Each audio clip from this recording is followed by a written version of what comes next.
All right, next question up. This lifter says, so I recently switched to doing straight back deadlifts. If my back rounds, I count that as a failed lift, and I have three questions. My new deadlift max is now 25 or 30 kilos below my old max. Do you think that I can close that gap between my old and my new deadlift form, and how much time should I give myself? So let's start with that. We'll take these questions kind of one at a time. That's pretty typical as far as what I've seen.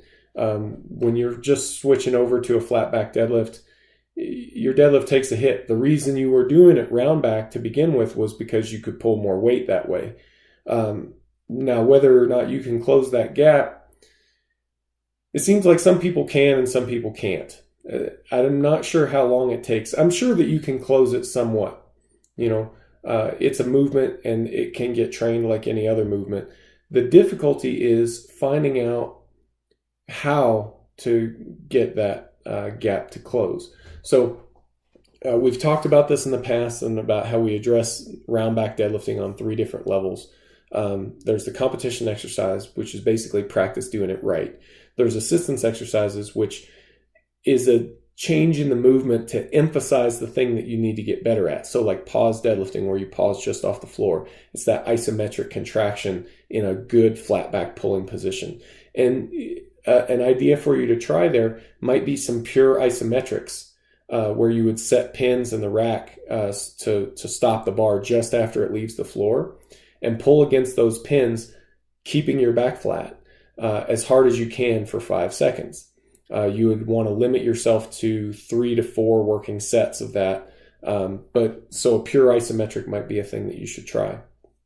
So the third way that we target this is with supplemental exercises. And you should try to train hip extension as well as spinal erector strength. It's not clear, especially based on text, it's not clear which is the responsible muscle group for you. Some people, it's hip extension, and the back rounding is a compensation for weaker hip extension.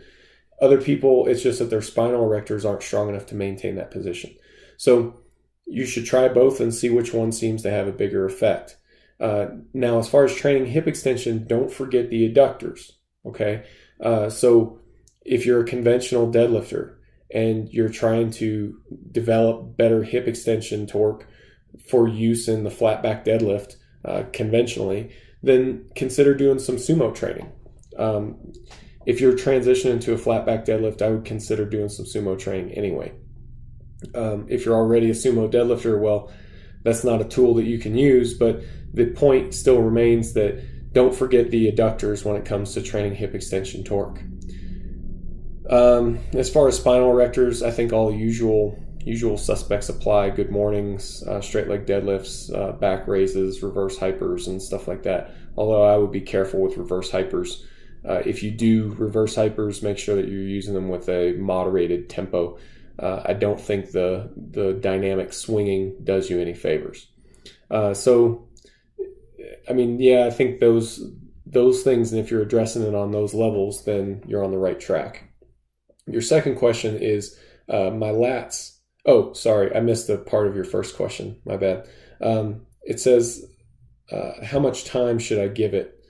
How much time should I give myself? It's difficult to say, and I can't really nail down a specific time for you. I mean, as much time as it takes. Presumably, you made this change because deadlifting with a flat back is going to be better for your overall health. So I think you should stick to it. You know, if that's a choice that you're making, then you should stick to that choice, and you should deadlift in a way that's going to be better for you long term. You know, eventually you'll be able to get that gap to close, but go after this with some tenacity. You know, find a way to make your back stronger, to make your hip extension stronger, to get better at that skill of maintaining a flat back position with heavy weights, and you'll get there. You'll get there. I think there's always a tendency to round over a little bit when you get to very heavy weights, like 97, 98, 99%, but it should get to be a lot less. Like I'm, you know, pretty well recognized as being a flat back deadlifter. But if you watch my heaviest lifts, you'll still see a little bit of flexion with some of the very heaviest pulls that I do. So you've got to be a little bit forgiving in that sense, but especially when you're just getting started, I think you're going along the right path here as far as not cutting yourself too much slack. Now, your second question says, my lats are extremely sore from flat back deadlifts. Is this normal? Yeah. I mean, different people experience this in different ways, but you definitely have to engage your lats, and engaging your lats really hard is beneficial to helping you stabilize your spine and maintain that flat back position. So what you're feeling is no doubt a good thing. And then the third thing is, what tips can you give a new flat back deadlifter? We kind of went over them already, but I'll just kind of reiterate. Keep going after this with some tenacity. Don't give up on it too quickly. Find a way to make this better. Find a way to improve this lift. That's all I've got for you for now. Please send in any follow-up questions as you get them.